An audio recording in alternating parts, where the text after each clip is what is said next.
হয় ঠিক আছে نحمده ونصلي على رسوله الكريم أما بعد فأعوذ بالله من الشيطان الرجيم بسم الله الرحمن الرحيم رب اشرح لي صدري ويسر لي أمري واحلل عقدة من لساني يفقهوا قولي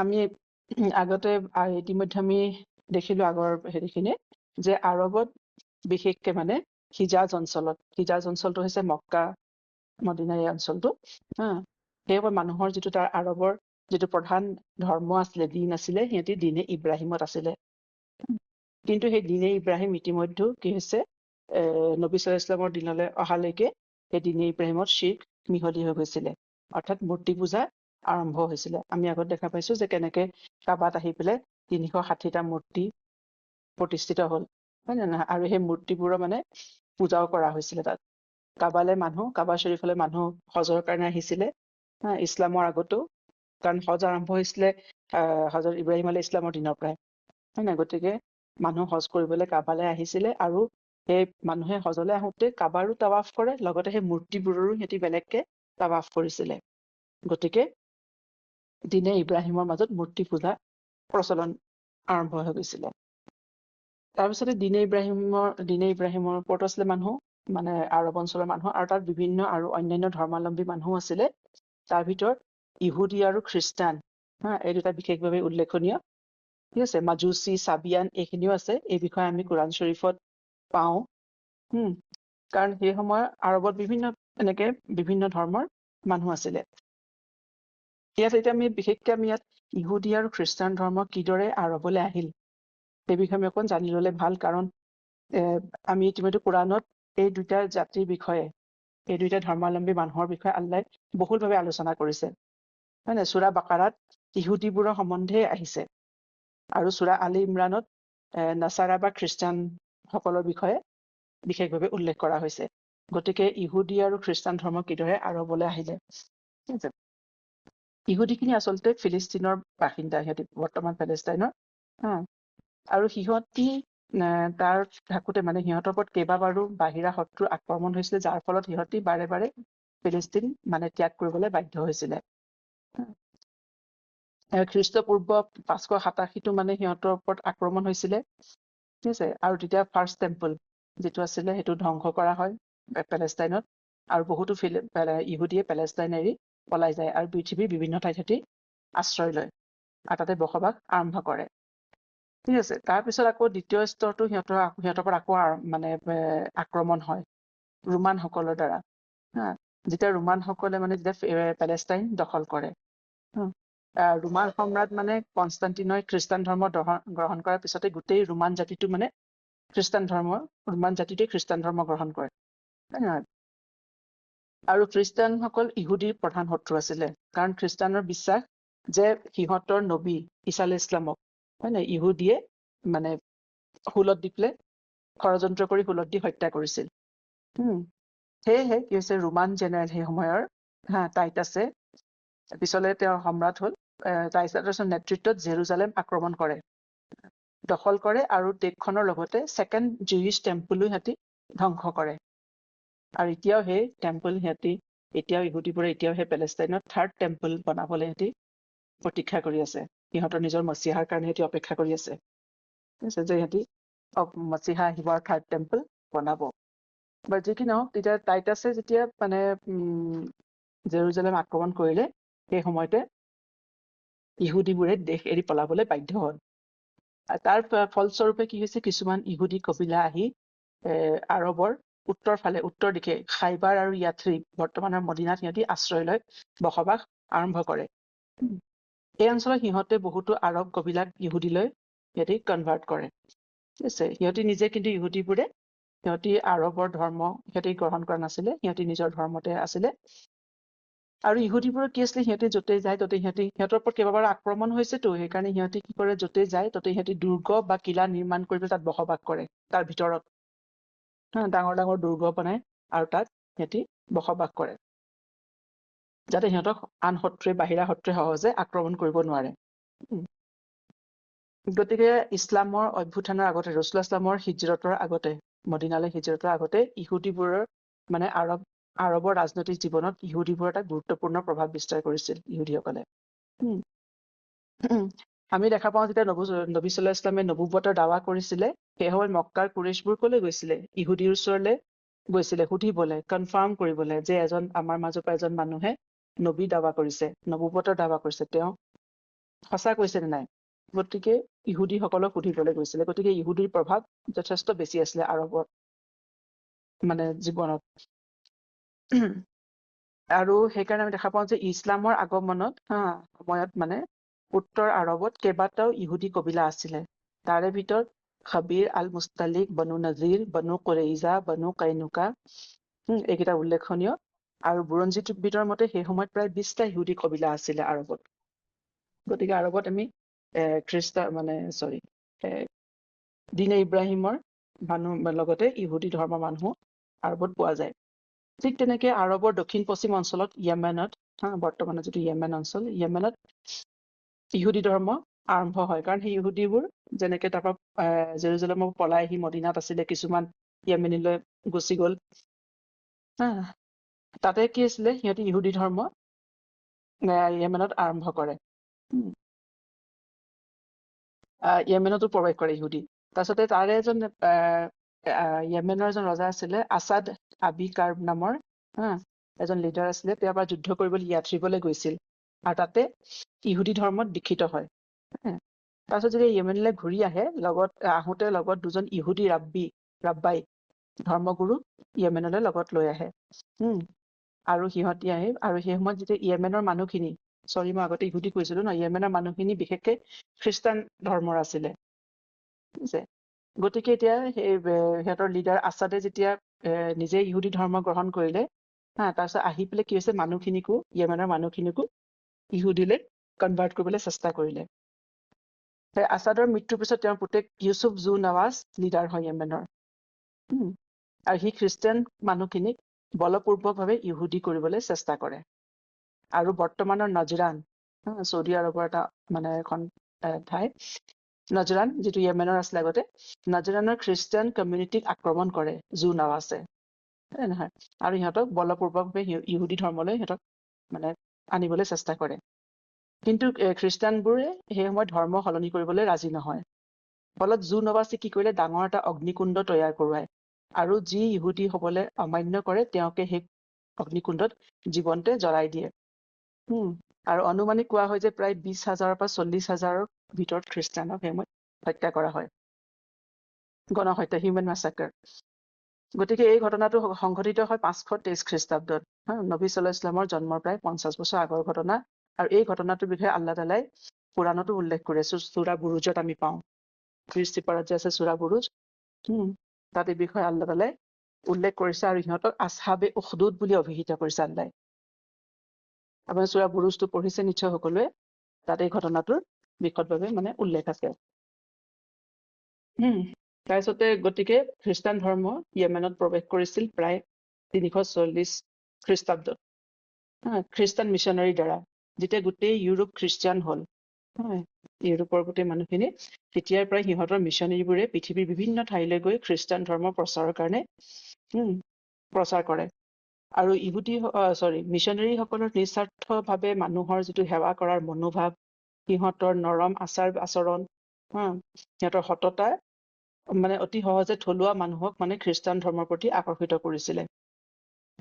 আৰু এইদৰে আজিও এই খ্ৰীষ্টিয়ানসকলৰ সেইটো আছে, তেখেতসকলৰ মিছনাৰীসকল পৃথিৱীৰ বিভিন্ন ঠাইলৈ যায় সিহঁতৰ ধৰ্ম প্ৰচাৰৰ কাৰণে। এইদৰে য়েমেনত খ্ৰীষ্টান ধৰ্ম প্ৰৱেশ কৰে।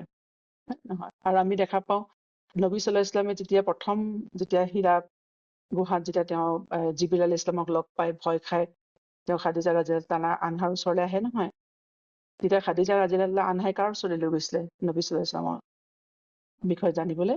ৱাৰাকা বিন নৌফল, হয় নে? তেওঁ এজন ভাল খ্ৰীষ্টান আছিলে, প্ৰেক্টিচিং খ্ৰীষ্টান আছিলে, আৰু তেওঁ এজন বেছ ডাঙৰ পণ্ডিত মানুহ আছিলে, স্কলাৰ আছিলে। তেওঁ হিব্ৰু ভাষাত পণ্ডিত আছিলে, আৰু তেওঁ তৌৰাত আৰু ইঞ্জিলক আৰবী ভাষালৈ অনুবাদ কৰিছিলে। আৰু তেওঁ সেইকাৰণে ৱাৰাকা বিন নৌফলে লগে লগে গম পাই গৈছিলে যে এইজন ৰাসূল ইছলাম আল্লাহৰ দ্বাৰা মনোনীত এজন নবী হয়, তেওঁ নবুৱত লাভ কৰিছে। ঠিক আছে।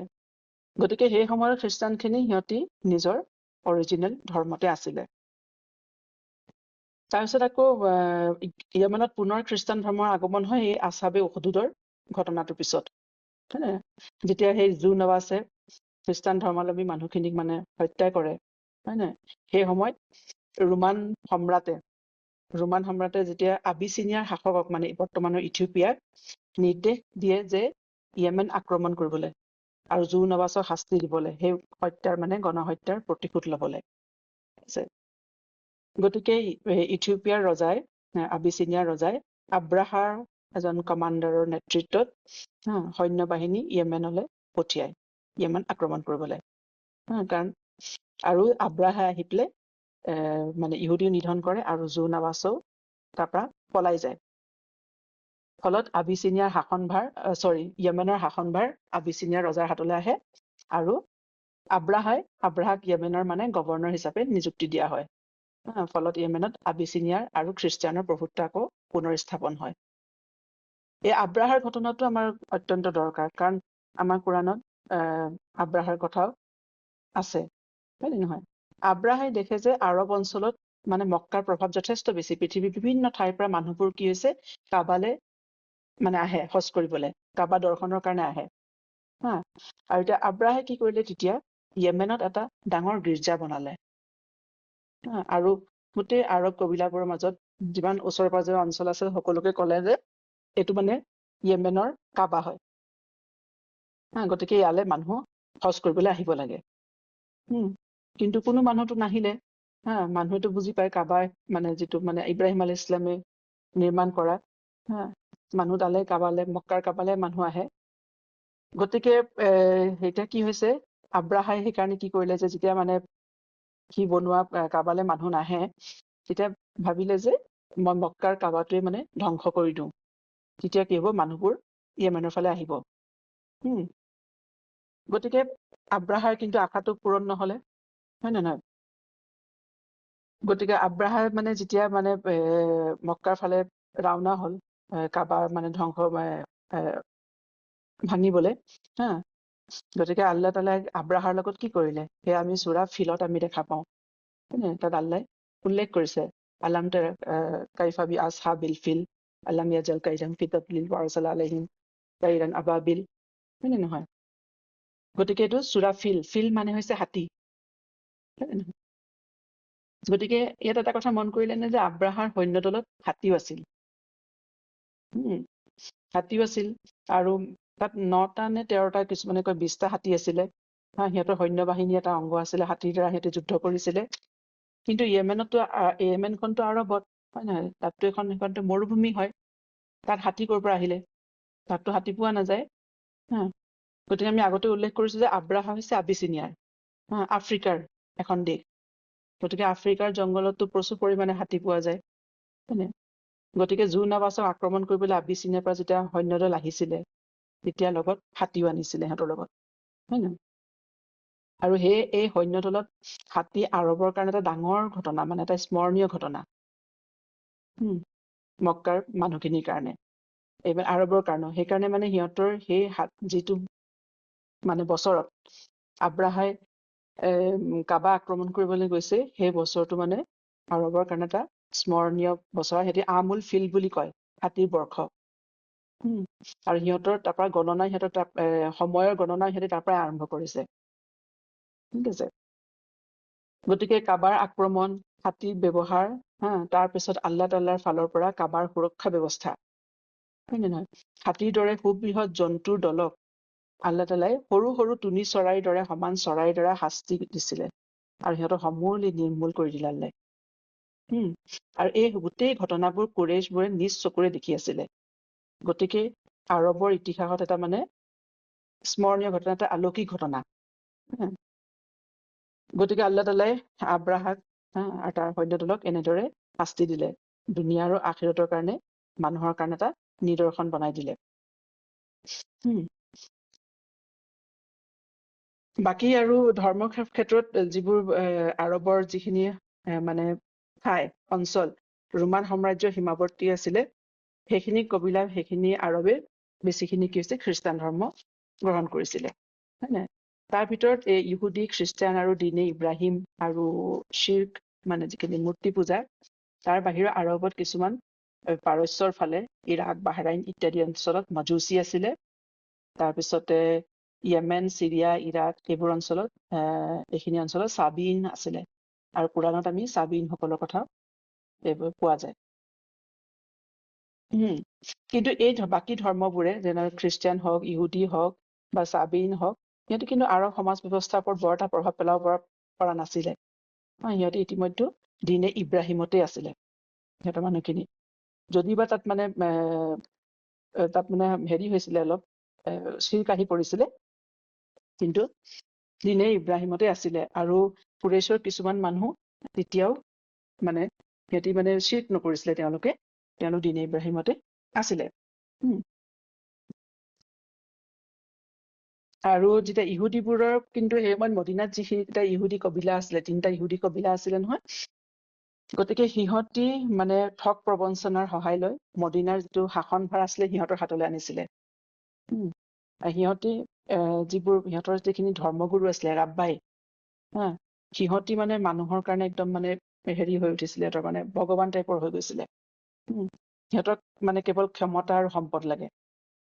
ইহুদীবোৰে প্ৰথম মানে আৰৱত কি হৈছে, সুদ ইণ্টাৰেষ্টৰ ব্যৱস্থা আৰম্ভ কৰিছিলে। আৰু সিহঁতৰ ব্যৱসায় আছিলে অস্ত্ৰ বনোৱা, অস্ত্ৰ শস্ত্ৰ। আৰু সিহঁতি কি কৰে, আৰৱ কবিলাবোৰৰ মাজত মানে সিহঁতি যুদ্ধ লগাই থাকে আৰু সিহঁতৰ অস্ত্ৰ বিক্ৰী কৰে। আৰু সেই অস্ত্ৰ কিনিবলৈ সিহঁতি কি কৰে, সততে সিহঁতৰ কবিলাবোৰক মানে পইচাও দিয়ে ধাৰলে, ইণ্টাৰেষ্টত সিহঁতি পইচা দিয়ে।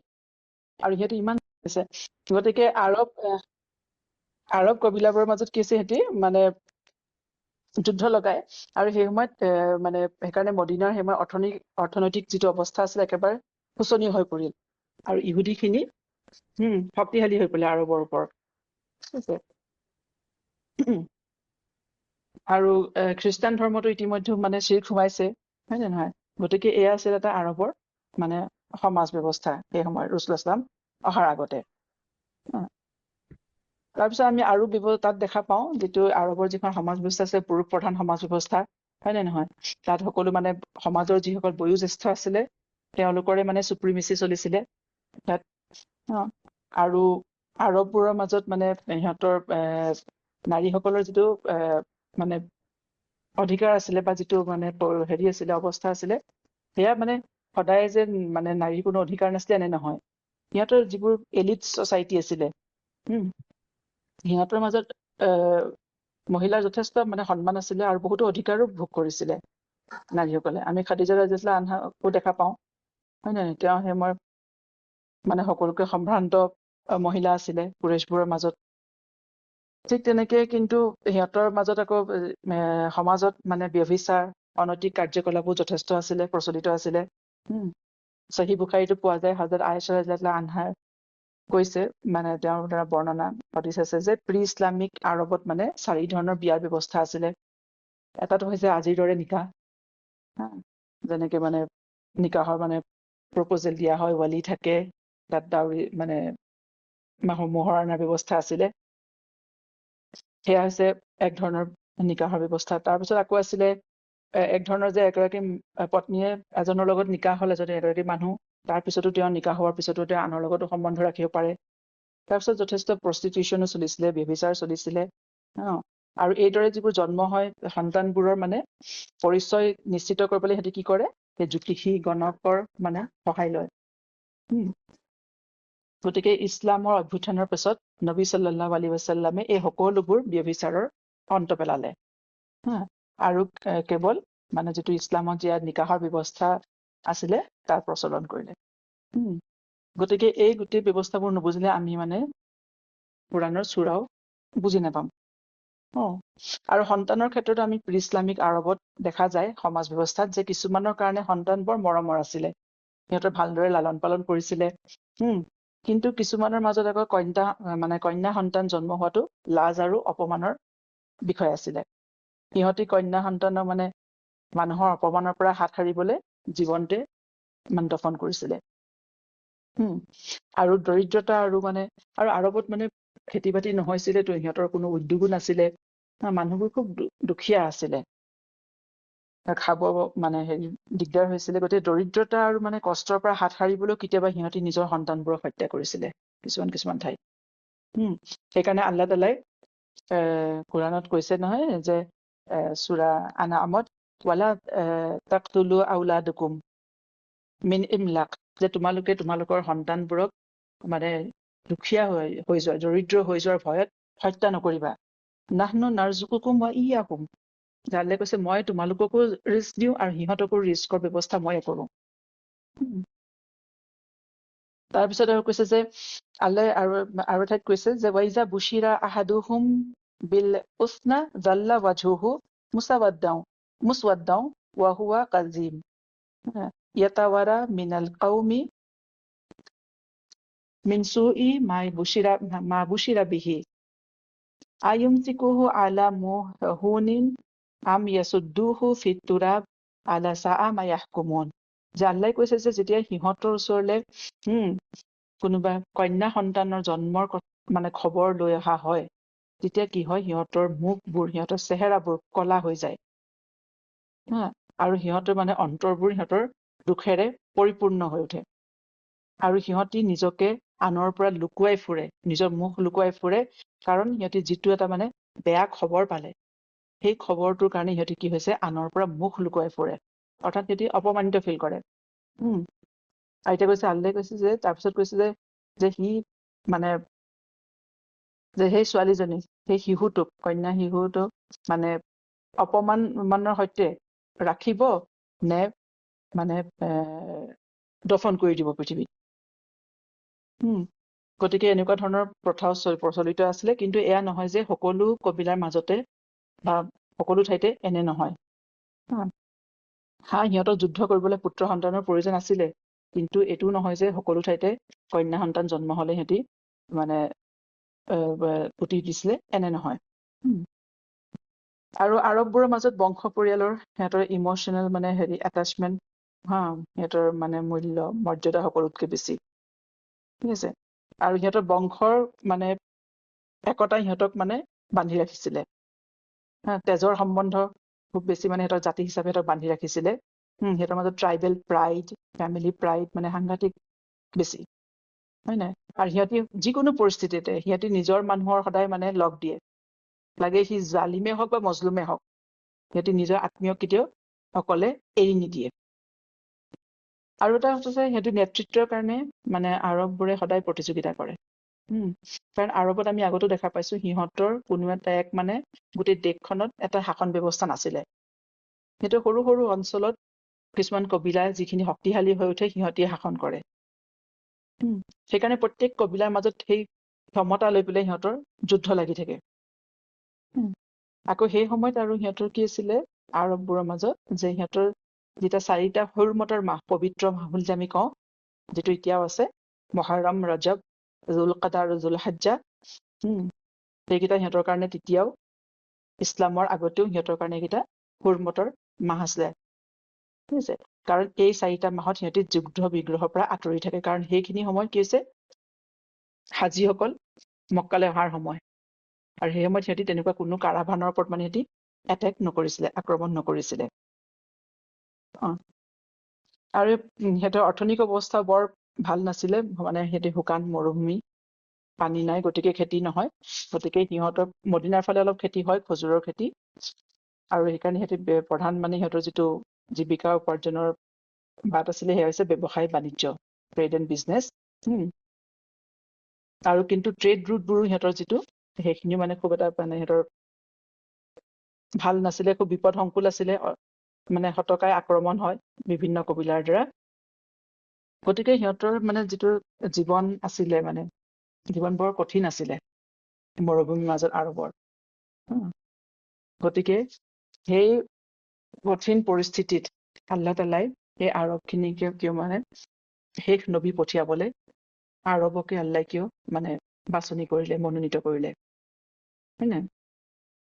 সেইখিনি আমি পিছলৈ চাম। এতিয়া আমি বৰ্তমান চাই লওঁ যে নবী সাল্লাল্লাহু আলাইহি ওয়াসাল্লামৰ যিটো বংশ পৰিয়াল, লিনিয়েজ, তেওঁ কোনটো বংশৰ আছিলে?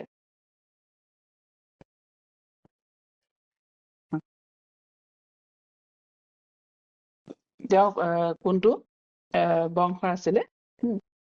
নবী সাল্লাল্লাহু আলাইহি আমি সকলোৱে জানো তেওঁ কুৰেইশত জন্ম, কুৰেইশ বংশত তেওঁৰ জন্ম। কুৰেইশ বংশ। গতিকে এতিয়া আমি চাওঁ তেখেতৰ মানে আৰু সেই কুৰেইশ হৈছে আদনানী আৰব।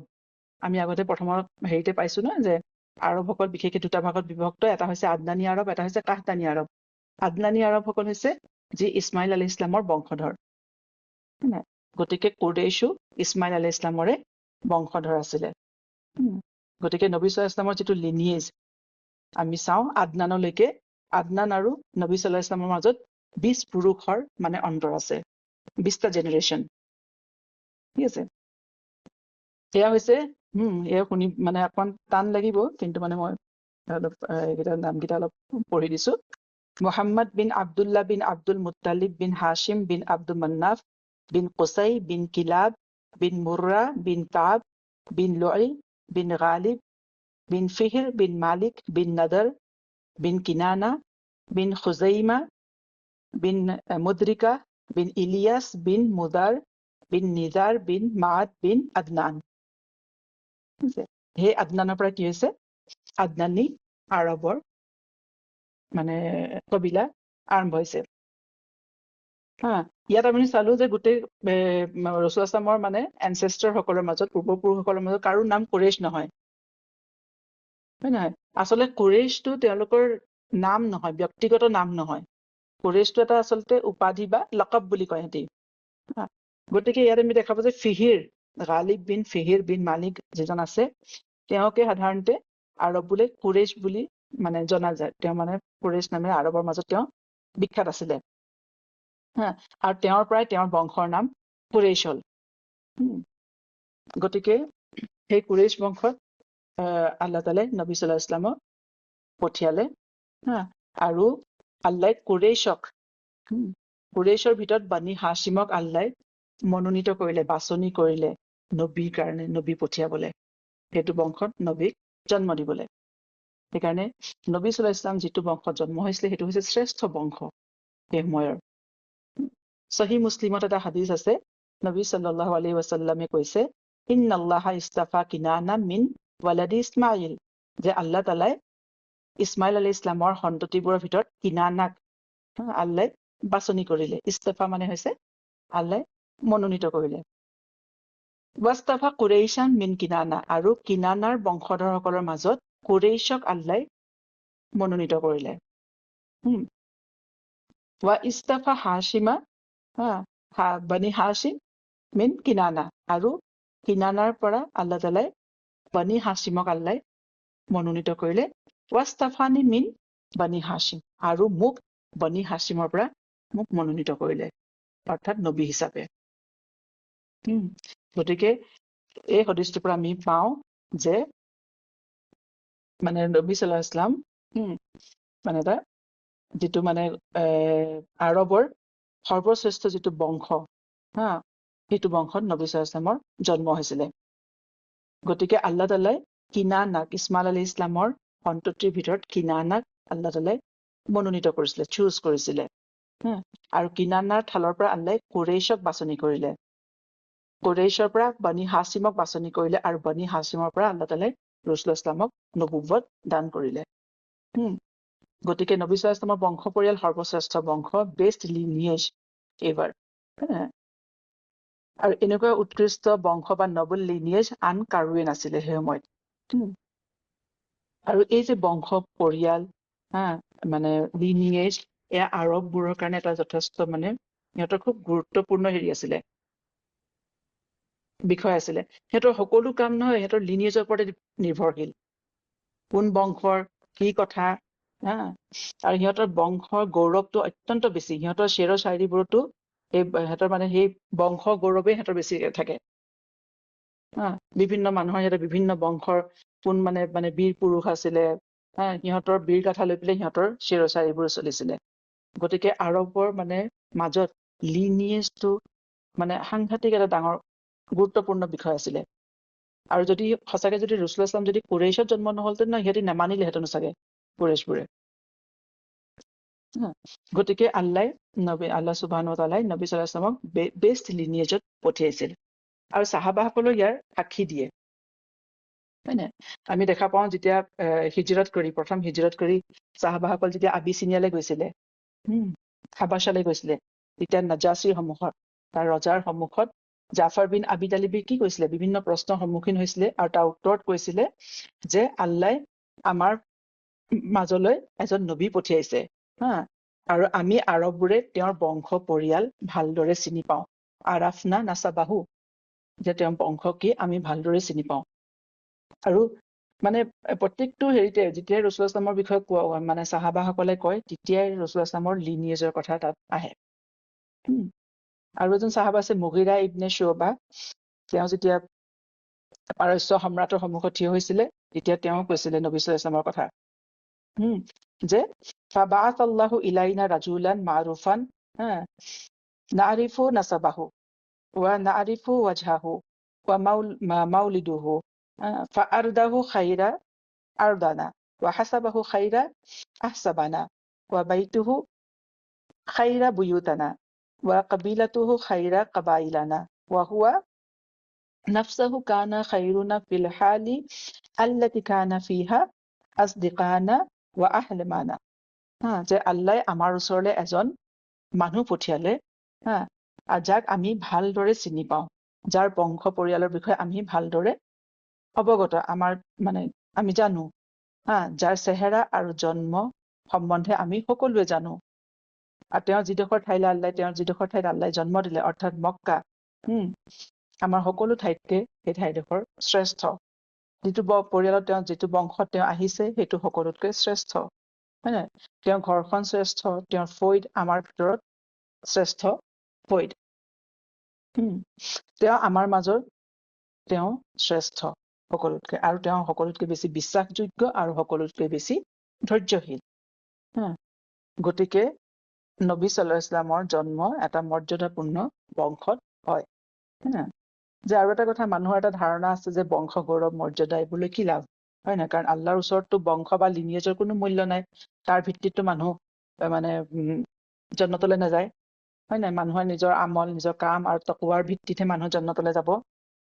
এইটো সঁচা কথা যে আল্লাহৰ ওচৰত মানুহৰ বংশ পৰিয়াল বা তাৰ মানে লিনিয়েজৰ কোনো মূল্য নাই, যদিহে তেওঁৰ মাজত তাকৱা নাথাকে বা আমল নাথাকে, আমলে চালেহ নাথাকে, হয় নহয়? কিন্তু এই পৃথিৱীৰ নিজাম, পৃথিৱীৰ যিটো চিষ্টেম, সেইটো বেলেগ। ইয়াত মানুহৰ বংশ পৰিচয়, মৰ্যাদা, বংশ গৌৰৱৰ গুৰুত্ব আছে। আল্লাহ তেনেকেই বনাইছে ইয়াৰ চিষ্টেম, হয় নে নহয়? মানুহৰ লিনিয়েজ, ফেমিলি, হয় নে নহয়? মানুহৰ ট্ৰাইব, ক্লেন, হছব, নছব, শ্বৰফ যি কয়, তাৰ মূল্য আছে পৃথিৱীৰ জীৱনত। গতিকে পৃথিৱীয়েতো স্বীকৃতি দিয়ে মানুহৰ বংশ পৰিয়ালৰ, হয় নাই, মৰ্যাদা, তাৰ গুৰুত্ব আছে পৃথিৱীত। আৰু এয়া কোনো বেয়া কথাও নহয়, মানুহে নিজৰ বংশৰ পৰিচয় দিয়াটো, সেয়া মানুহৰ মানে, সেইটো মানুহৰ কাৰণে অহংকাৰ বা তকব্বুৰৰ বিষয় হৈ যাব নালাগে। কিন্তু আমি আমাৰ সমাজতো দেখা পাওঁ না, আমাৰ অসমীয়া সমাজতো দেখা পাওঁ কিমান মানুহৰ মানে ৰজাৰ বংশৰ, হয় নাই, মানুহৰ উপাধি কেনেকুৱা ধৰণৰ ৰাখে। গতিকে তাৰ পৰা আমি মানুহৰ বংশ মৰ্যাদাৰ গুৰুত্বৰ কথা বুজি পোৱা যায়, হয় নাই? গতিকে নবী সাল্লাল্লাহু আলাইহি ওয়াসাল্লাম আল্লাহ তাআলাই শ্ৰেষ্ঠ বংশত জন্ম দিছিল, হয় নে নহয়? আৰু এতিয়াও দেখা পাওঁ তেওঁৰ যিটো আহলুল বাইত, ৰাসূলুল্লাহ সাল্লাল্লাহু আলাইহি ওয়াসাল্লামৰ পৰিয়াল, হয় নাই, যাত আমি মানে সৈয়দ বুলি কয় মানুহে, আহলুল বাইতৰ কিছুমান এতিয়া প্ৰিভিলেজ পায় পৃথিৱীত, কাৰণ তেওঁলোকৰ মাজত মানে তেওঁলোকে জাকাত ল'ব নোৱাৰে, সদকা ল'ব নোৱাৰে, তেওঁলোকৰ স্থান আন মানুহতকৈ ওপৰত, হয় নহয়? গতিকে তেওঁলোকে সদকা বা জাকাত তেওঁলোকে গ্ৰহণ কৰিব নোৱাৰে। কিন্তু আখিৰাতত যিটো হিচাপ হ'ব, সেয়া কৰ্মৰ ওপৰত হ'ব, তাকৱাৰ ওপৰত হ'ব। তাত যদি কোনোবা এজন আহলুল বাইতো হয়, তেওঁৰ যদি ইমান নাথাকে, তেওঁ ইমানৰ পৰা আঁতৰি যায়, বা তেওঁৰ মানে তেতিয়া তেওঁ জন্নতত প্ৰৱেশ কৰিব নোৱাৰে। কিন্তু পৃথিৱীত প্ৰিভিলেজ পাব। গতিকে তেওঁ মানে কেৱল আহলুল বাইত হোৱাৰ কাৰণেই জন্নতলৈ যাব নোৱাৰে, তাৰ কাৰণে তেওঁ তাকৱা আৰু কৰ্ম লাগিব। গতিকে নবী সাল্লাল্লাহু আলাইহি ওয়াসাল্লামে আমি হদিছত পাইছো যে কিনানাৰ, ইছমাইল আলাইহিস সালামৰ সন্তানৰ ভিতৰত কিনানাৰ বাছনি কৰিছিলে। এতিয়া কিনানা কোন? কিনানা মানে সেই সময়ত মানে কুৰেইশ ইছমাইল আলাইহিছ ইছলামৰ সন্ততিবোৰৰ ভিতৰত সন্তানসমূহৰ ভিতৰত তেওঁ বেছ মানে এজন জ্ঞানী ব্যক্তি আছিলে, তেওঁ বীৰ যোদ্ধাও আছিলে, খুব ভাল যোদ্ধা আছিলে। বুৰঞ্জীবিদসকলৰ মতে যে বুৰঞ্জীবিদসকলে কয় যে কিনানা ইমান জ্ঞানী পুৰুষ আছিল যে সেই সময়ত মানুহ যেতিয়া হজলৈ আহিছিলে নহয়, তেতিয়া মানুহে কিনানাক সাক্ষাৎ কৰিবলৈ আহিছিলে হজৰ লগতে। কিনানাক লগ ধৰিবলৈ আহিছিলে মানুহে। গতিকে সেই কিনানাৰ মাজৰ পৰাই কুৰেইশক আল্লাহ তাআলাই বাছনি কৰিলে। এতিয়া আমি লিনিয়েজত ইতিমধ্যে পালো যে কাৰো নাম কুৰেইশ নহয়, হয় নে নহয়? কিন্তু ফিহিৰক কুৰেইশ বুলি জনা যায়। তেওঁ কুৰেইশ নামেৰে বিখ্যাত আছিলে। আৰু এওঁৰ পৰাই এই ফিহিৰৰ পৰাই কুৰেইশ বংশ প্ৰতিষ্ঠা হয় নাই? গতিকে কুৰেইশক এটা বংশ হিচাপে প্ৰতিষ্ঠা কৰা ফিহিৰৰ যথেষ্ট অৱদান আছে। গতিকে কুৰেইশৰ সকলোবোৰ বংশৰ মানে সকলোবোৰ পৰিয়ালৰ ঠাল গৈ পেলাই মিলিছেগে ফিহিৰত। নবী সাল্লাল্লাহু আলাইহি ওয়াসাল্লামৰ সময়ত 12টা সম্ভৱ মানে কুৰেইশৰ কবিলা আছিলে।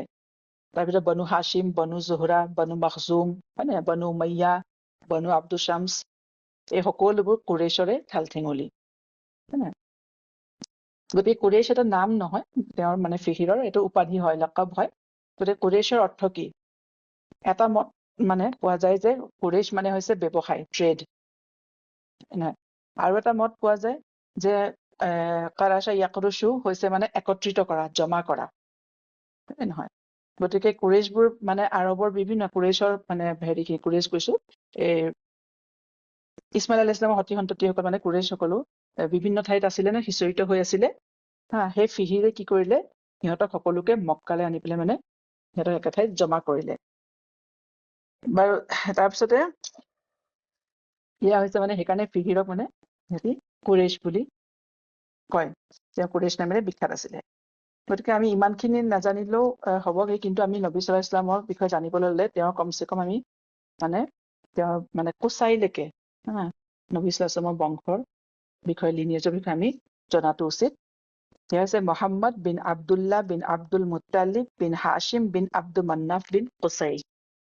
আৰু এই কুচাইও মানে এজন কুচাইকো কুৰেইশ বুলি জনা যায়। তেওঁ মানে সৰু কুৰেইশ।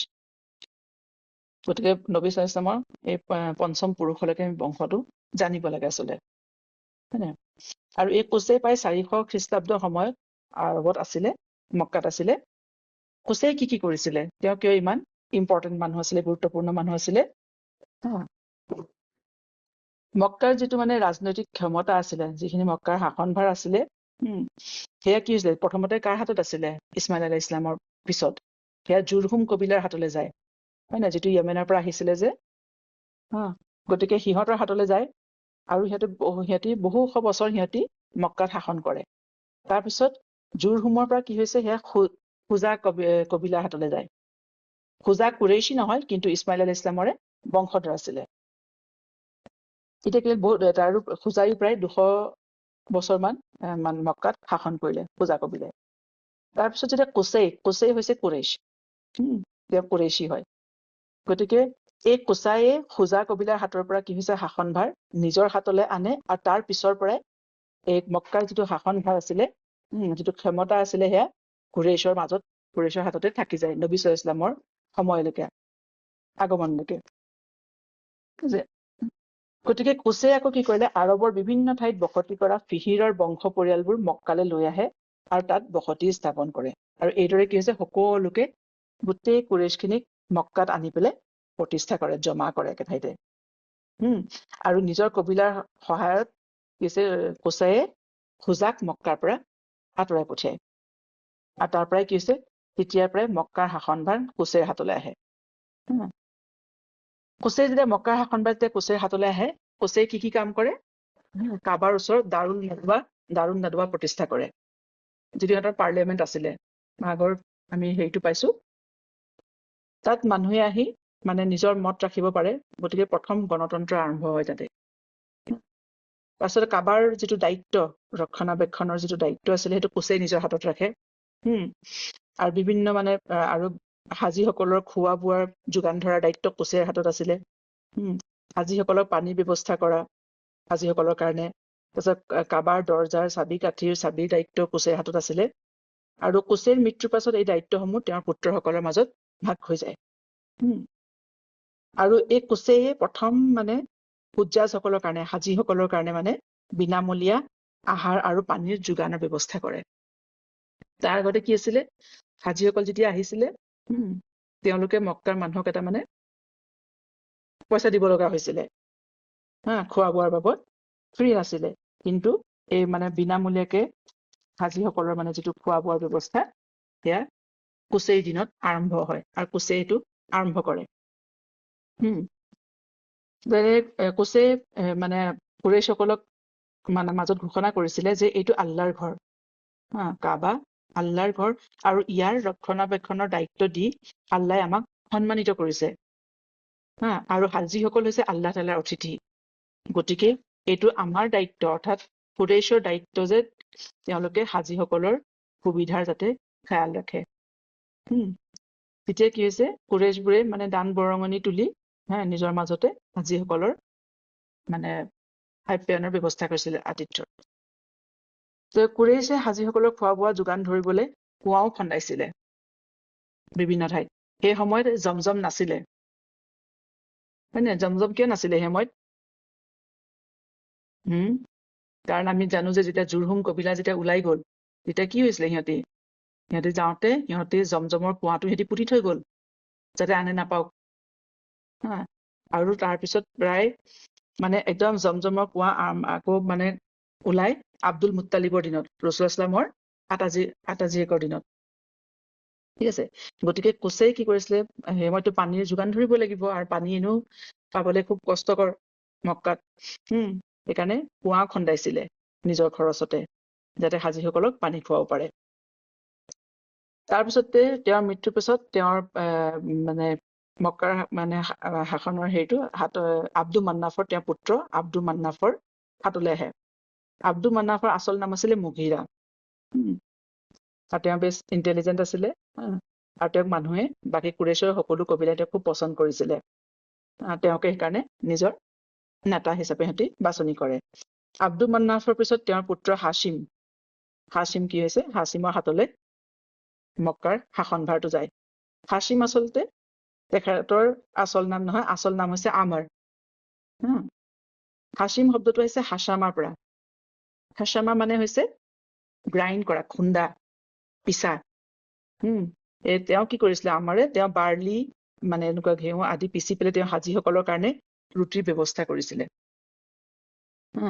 আৰু তেওঁ মানুহক নোখোৱাকে তেওঁ কেতিয়াও নিজে নাখাইছিলে। তেওঁ ঘৰতো তেওঁ কেতিয়াও অকলে বোলে মানে আহাৰ গ্ৰহণ নকৰিছিলে। কাৰোবাৰ নহয় কাৰোবাক তেওঁ লগত বহুৱাই লয়। আৰু তেওঁ সেই উদাৰতাৰ কাৰণে তেওঁ সেই হাছিম নামটো পাইছিলে। ঠিক আছে, গতিকে হাছিমে কি হৈছে, তেখেতৰো মক্কাৰ মানে কুৰেইশসকলৰ যিটো মানে অৰ্থনৈতিক অৱস্থা, তাৰ যিটো উন্নতিৰ কাৰণে তেওঁ চেষ্টা কৰিছিলে। তেওঁ বহুতো মানে পলিচি গ্ৰহণ কৰিছিলে। আৰু এই হাছিমে প্ৰথম ৰিহলাতা চিতা ইৱা চাইফ, যিটো মানে মক্কাৰ যিটো ট্ৰেড বা ব্যৱসায়ৰ যিটো গ্ৰীষ্মকালীন যাত্ৰা আৰু শীতকালীন যাত্ৰা আছিলে, আমি সূৰা কুৰাইশত পাওঁ নহয়, ইলাফি কুৰাইশ, ইলাফিহিম ৰিহলাতা চিতা ইৱা চাইফ, হয় নে নহয়? সেই ৰিহলাতা চিতা ইৱা চাইফ সেয়া কোনে আৰম্ভ কৰিছিলে? সেই ব্যৱসায় চিষ্টেমটো আৰম্ভ কৰে হাছিমে। এবাৰ মানে মক্কাত খুব খৰাং হৈছিলে, আৰু মানুহৰ অৱস্থা একদম বেয়া হ'ল, মানুহে খাবলৈ নোপোৱা হ'ল। তেতিয়া বহুতো মানুহে কি কৰিছে, নিজৰ কবৰ নিজে খান্দি পেলাই তাত বহি থাকে। মানে ইমানেই খাবলৈ নাই, ইমানে খৰাঙত মানুহৰ অৱস্থা ইমানে মানে শোচনীয় অৱস্থা হ'ল। তেতিয়া হাছিমে দেখিলে যে এইটো কথাই কথা নহয়, এনেকে থাকিলেতো নহব, কিবা এটা কৰিব লাগিব মানুহৰ মানে অৱস্থাৰ উন্নতিৰ কাৰণে। তেতিয়াই তেওঁ এইটো আইডিয়া দিলে যে কিয় আমি বছৰত দুবাৰ মানে আমি ব্যৱসায়ৰ কাৰণে কাৰাভান লৈ নাযাওঁ, হয় নে নহয়? এটা হৈছে গৰমৰ দিনত শ্বাম অঞ্চললৈ যায়, আৰু এটা হৈছে শীতকালত য়েমেনলৈ যায়, হয় নে নহয়? শ্বাম মানে বৰ্তমানৰ চিৰিয়া, ডামাস্কাছ, তালৈ কি হৈছে, এটি বিজনেছৰ কাৰণে গৈছিলে, হয় নে নহয়? আৰু প্ৰথম যিটো মানে তেওঁ এইদৰে কি হৈছে, হাছিমে কুৰেইছৰ যিটো অৰ্থনৈতিক অৱস্থা টনকিয়াল কৰি তুলিলে। আৰু এই ৰিহলাতা চিতাই বা চাইফৰ ফলতে কি হৈছে, কুৰেইছসকল বেছ সম্পদশালী হৈ উঠিছিল, মক্কাৰ কুৰেইছবোৰ সিহঁতৰ এই ট্ৰেড ট্ৰিপৰ কাৰণে। সেইকাৰণে আল্লাহ তাআলাই বিশেষভাৱে উল্লেখ কৰিছে সূৰা কুৰেইছত যে লিইলাফি কুৰাইশ ইলাফিহিম ৰিহলাতা চিতাই ওয়াস সাইফ ফালিয়াবুদু ৰাব্বা হাযাল বাইত। যে সিহঁতক এই সন্মান এই কোনে দিলে, ঠিক আছে।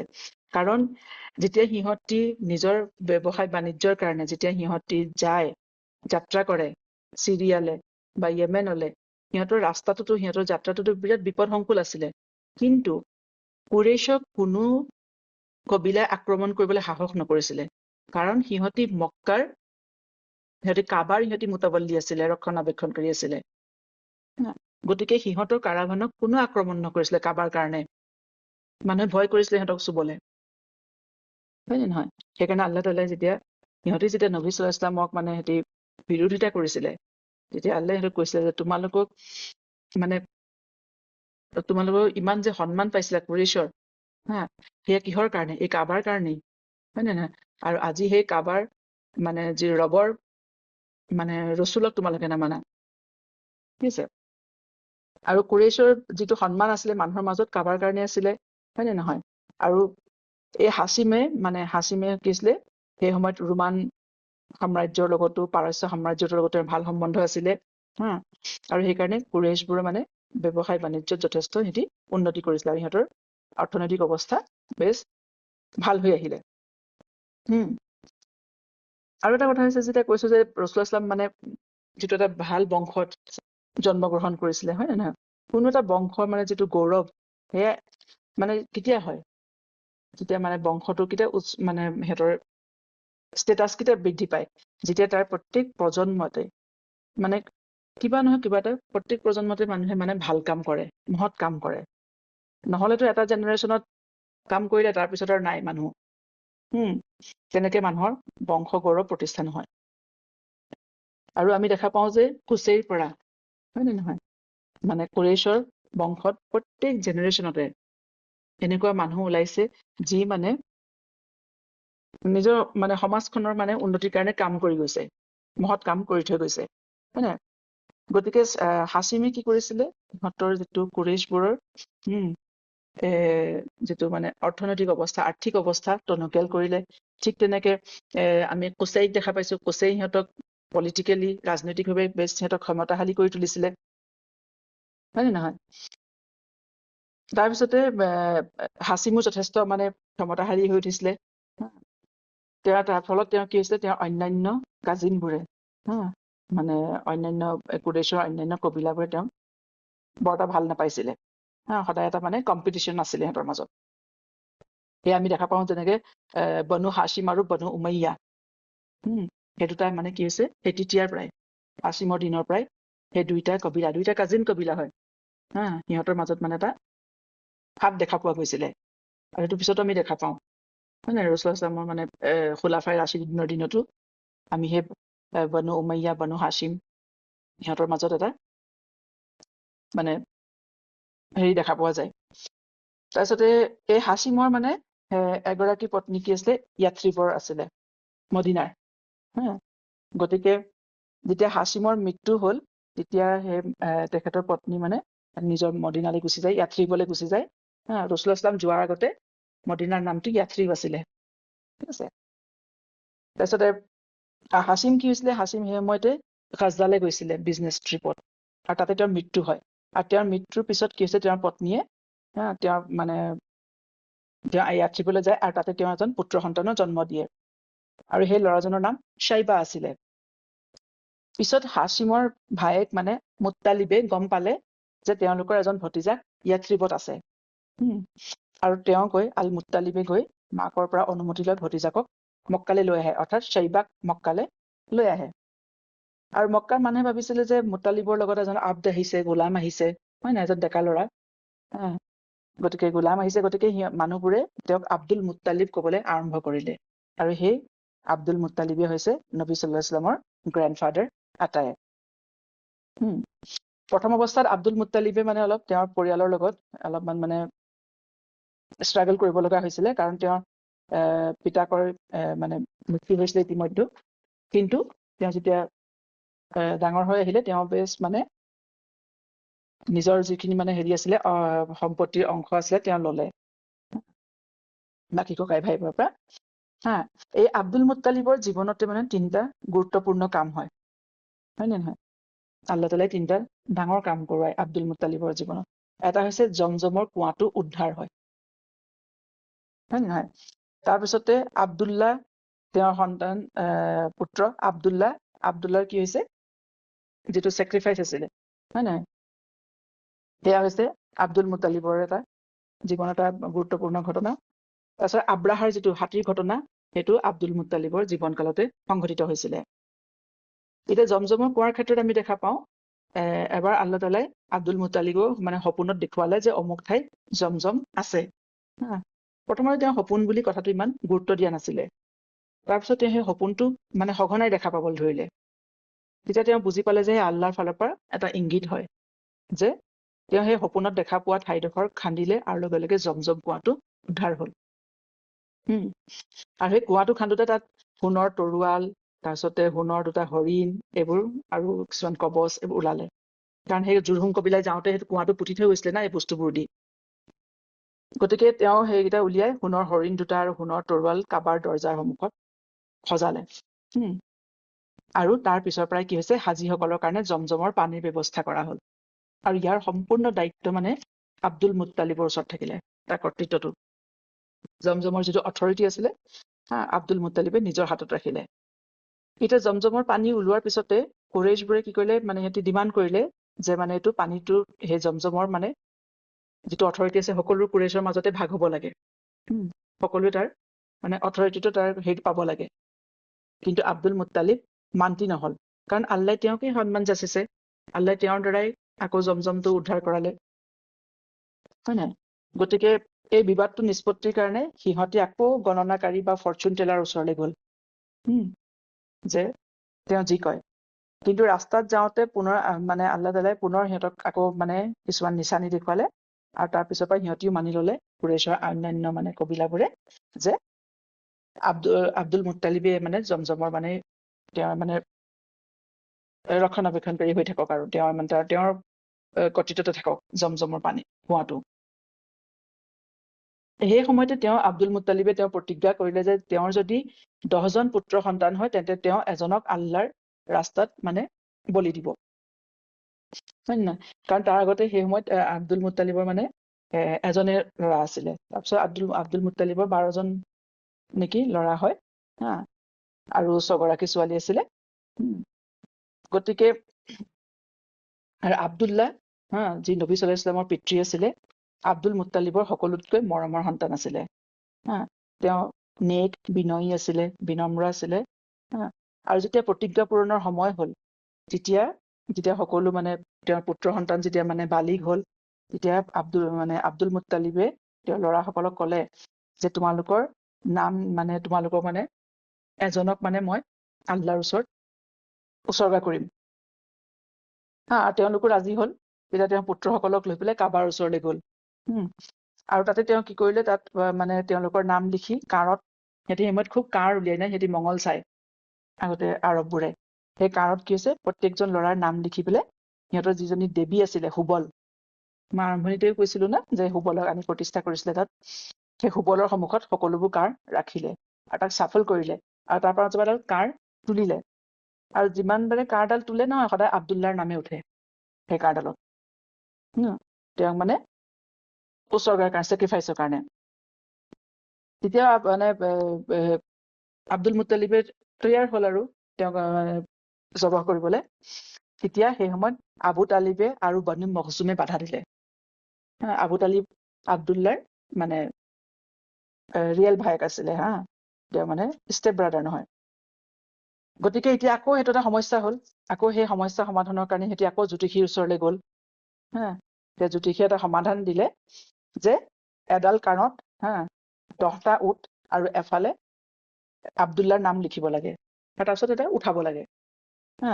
আৰু যেতিয়ালৈকে যদি আব্দুল্লাহৰ নাম উঠে তেনেহ'লে আৰু 10টা উটৰ নাম মানে তাত সংযোগ কৰিব লাগে হা আৰু এইদৰে যেতিয়ালৈকে সেই উট লিখা কাৰ্ডাল নুঠে তেতিয়ালৈকে মানে 10টাকে উট বঢ়াই যাব লাগিব ঠিক আছে এইদৰে যেতিয়া সিহঁতি কৰিলে কাৰত উটৰ এফালে 10টা উটৰ নাম লিখিলে আৰু আব্দুল্লাহ এফালে আব্দুল্লাহৰ নাম লিখিলে তেতিয়া বাৰে বাৰে কি হৈছে আব্দুল্লাহৰ নাম উঠে শেষত যেতিয়া উটৰ সংখ্যা গৈ পেলাই যেতিয়া 100টা হ'ল নহয় তেতিয়াহে সেই উটৰ কাৰ্ডাল উঠিলে আৰু তেতিয়া সেই 100টা উট জবহ কৰা হ'ল আৰু মক্কাত সেইটো এৰি দিলে যোনে খায় মানুহে খায় জন্তুৱে খায় যোনে খায় সেয়া সকলো মানুহৰ কাৰণে সেই উটৰ মাংসখিনি এৰি দিয়া হ'ল আৰু এই ঘটনাৰ পিছৰ পৰাই নহয় মানুহৰ যিটো মানে ব্লাড মানি কয় কোনোবা মানুহক মানে জানি বুজি বা নাজানি যেতিয়া মানুহ কোনোবা কাৰোবাৰ দ্বাৰা মাৰ্ডাৰ হৈ যায় হত্যা হৈ যায় তাৰ ব্লাড মানি যিটো হ'ল সেইটো 100টা উটৰ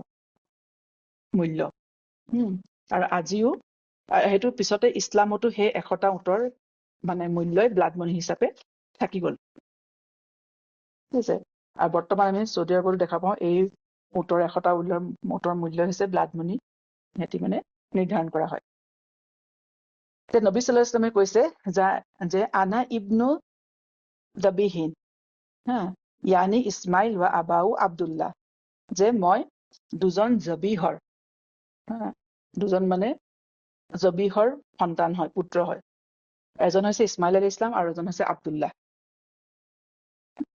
গতিকে এইটো হৈছে এটা আব্দুল মুত্তালিবৰ জীৱনৰ মানে ডাঙৰ ঘটনা আৰু এটা ঘটনা আমি আগতেই পাইছো যে আব্ৰাহাৰ যিটো হাতীৰ ঘটনাটো হয় নহয় যে আব্ৰাহাই হাতী লৈ দলে বলে কি হৈছে আহিলে কাবা আক্ৰমণ কৰিবলৈ আৰু কাবা পোৱাৰ আগতে মক্কা পোৱাৰ আগতে মিনা আৰু মুজদলিফাৰ মাজত কি হৈছে এটি বাহৰ পাতিলে সৈন্য সামন্তবোৰ আৰু বাহৰ পাতি তাৰপিছতে কি হ'ল আহি পায়ে আব্ৰাহাৰ সৈন্যই কি কৰিছে মক্কাৰ যিমানবোৰ জীৱ জন্তুবোৰ আছে চব নিজৰ মানে সিহঁতি বন্দী বনাই পেলালে নিজৰ দখললৈ আনিলে হয় নাই তাৰ ভিতৰত আব্দুল মুত্তালিবৰো 200টা উট আছিলে তেতিয়া কি হৈছে আব্দুল মুত্তালিব গ'ল আব্ৰাহাৰ শিবিৰলে হয় নাই আৰু আব্দুল মুত্তালিব যিজন আছিলে তেওঁ মানে বেছ মানে পাৰ্চনেলিটি থকা মানুহ ওখ পাখ মানে আৰু বেছ নিৰ্ভীক মানুহ আছিলে তেওঁ আৰু তেওঁৰ যিটো পাৰ্চনেলিটিত নহয় আব্ৰাহাও মুগ্ধ হ'ল তেওঁ যে সোমাই আহিছে আব্ৰাহাৰ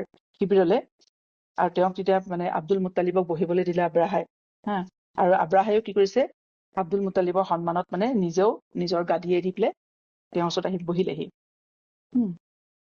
তাৰপিছত আব্ৰাহাই সুধিলে ক'লে যে মানে আব্দুল মুত্তালিবক যে মোৰ তোমালোকৰ লগত কোনো শত্ৰুতা নাই তোমালোকে মক্কাৰ পৰা আঁতৰি দিয়া মই কাবা ভাঙিম আৰু গুচি যাম ঠিক আছে তেতিয়া আব্দুল মুত্তালিবে ক'লে যে মই কাবাৰ সংক্ৰান্তত কথা পাতিবলৈ অহা নাই আপোনাৰ ওচৰলৈ তেতিয়া আব্ৰাহা অলপ আচৰিত হ'ল কৈছে যে আব্দুল মুত্তালিবে ক'লে যে আপুনি মোৰ উটবোৰ বন্দী কৰিলে হয় নহয় মোৰ 200টা উট বন্দী কৰি ৰাখিছে আৰু মোৰ উট ঘূৰাই দিয়ক আৰু মই গুচি যাম গতিকে মানে তেতিয়া আব্ৰাহা অলপ আচৰিত হ'ল আৰু আব্ৰাহাই অলপ ঠাট্টাৰ সুৰতো ক'লে যে মই আহিছো তোমালোকৰ সেই মানে ঘৰ ভাঙিবলৈ আৰু তোমালোকৰ কোনো চিন্তাই নাই তুমি নিজৰ উট লৈ ব্যস্ত কেনেকুৱা গৰাকী তুমি মানে তোমালোকে নিজকেতো খুব কাবাৰ গৰাকী বুলি কোৱা তোমালোক কেনেকুৱা গৰাকী যে তোমালোকে নিজৰ ঘৰৰে মানে সুৰক্ষা তোমালোকে কৰিব নোৱাৰা ঠিক আছে তেতিয়া আব্দুল মুত্তালিবে ক'লে যে এই ঘৰৰ এজন গৰাকী আছে হয় নহয় গতিকে এই ঘৰৰ সুৰক্ষাৰ দায়িত্ব সেই গৰাকী মই কেৱল মোৰ উটৰহে গৰাকী আৰু সিহঁতৰ সুৰক্ষাৰ দায়িত্ব মোৰ ওপৰত গতিকে তাৰপিছত এই কথা শুনি আৰু আব্ৰাহাইও মক্কাৰ মানুহখিনিৰ জন্তুবোৰ এৰি দিলে আৰু মক্কাবাসীয়ে কি কৰিছে নিজৰ জন্তুবোৰ লৈ মক্কা চহৰ এৰি পাহাৰৰ ফালে গুচি গ'ল আৰু যোৱাৰ আগতে আব্দুল মুত্তালিবে কাবাৰ সন্মুখত আল্লাহৰ ওচৰত হাত দাঙি খুব দোৱা কৰিছে যে ইয়া আল্লাহ যে আমি অত্যন্ত মানে কমজোৰ আমি নিশকতীয়া হয় নে নহয় সেই বৃহৎ সৈন্যৰ সন্মুখত থিয় হবলৈ আমাৰ কোনো মানে শক্তি নাই যে আমি সিহঁতৰ লগত যুদ্ধ কৰিব নোৱাৰো গতিকে আল্লাহ তুমি তোমাৰ ঘৰৰ সুৰক্ষাৰ দায়িত্ব তোমাৰ ওপৰত তুমি এই ঘৰৰ সুৰক্ষা কৰা হয় নহয় তাৰপিছত তেওঁ মক্কা চহৰৰ পৰা গুচি গ'ল আৰু এটা পাহাৰৰ ফালে তেওঁলোক গুচি গ'ল আৰু তাৰ পৰা ৰৈ সকলোবোৰ ঘটনা মানে লক্ষ্য কৰি আছে হয় কি এতিয়া তাৰপিছত আমি দেখা পালো নহয় যে যেতিয়া সিহঁতি মানে গোটেই হাতীবোৰ লৈ পেলাই যেতিয়া কাবাৰ ফালে আহে তেতিয়া কি হৈছে সিহঁতি বহি দিয়ে হাতীবোৰে সিহঁতি মক্কালে আগ নাবাঢ়ে মক্কাৰ ফালে নাহে আৰু যেতিয়া সিহঁতৰ মক্কাৰ পৰা দিশ আঁতৰাই পেলাই য়েমেনৰ ফালে সিহঁতৰ মুখখন ঘূৰাই দিয়া হয় তেতিয়া সিহঁতি উঠি পেলাই যাবলৈ আৰম্ভ কৰে তাৰপিছতে কি হৈছে এতিয়া হাতীবোৰৰ ওপৰত সৈন্যবোৰৰ মানে হেৰি কৰিছে যে